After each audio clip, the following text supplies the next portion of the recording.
Joining us is Hudson Institute Senior Fellow Michael Doran, live from Washington, D.C. Great to see you as always, Mike. Who's running the country?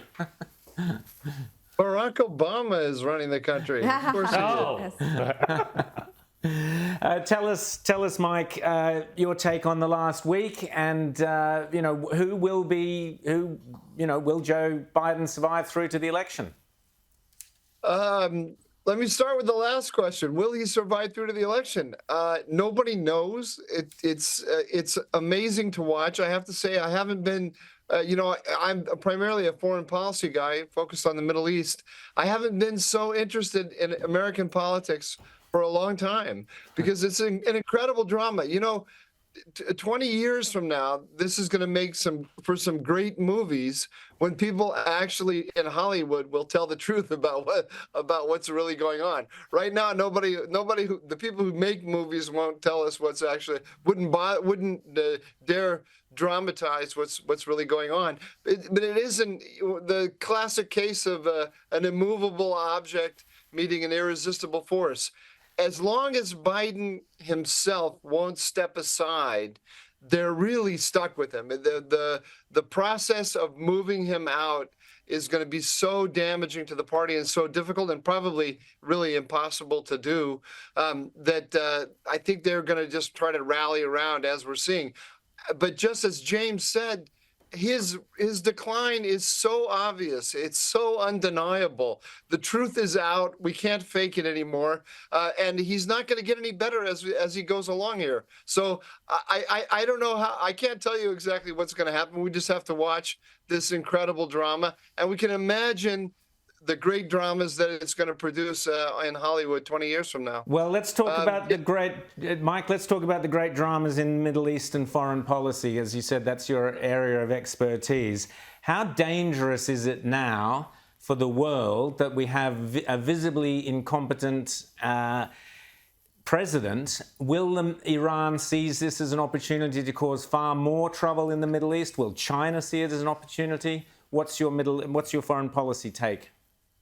I think it's very dangerous. I think we're living through one of the most dangerous times of my lifetime.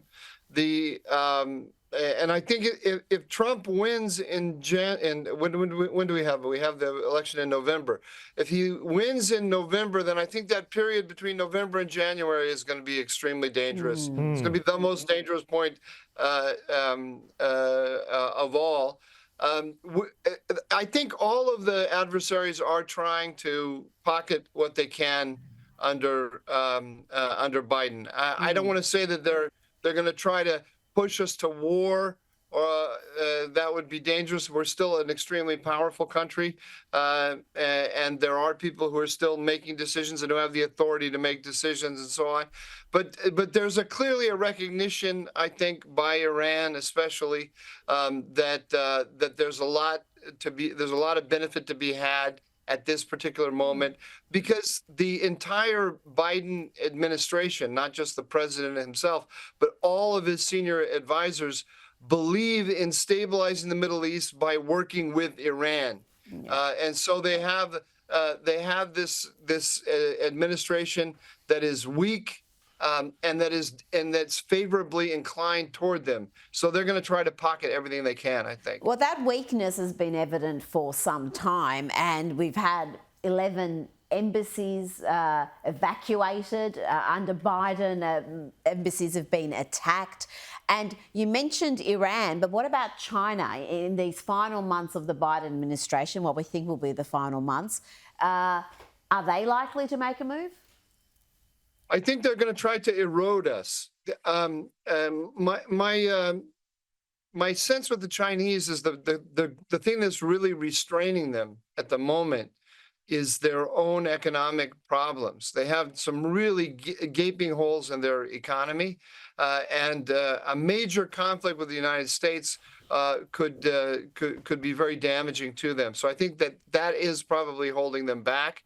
But they're gonna try to erode our power, as they've been doing all along, and with Taiwan, by death by 1,000 cuts, rather than trying to make one big, boom and we're finished move.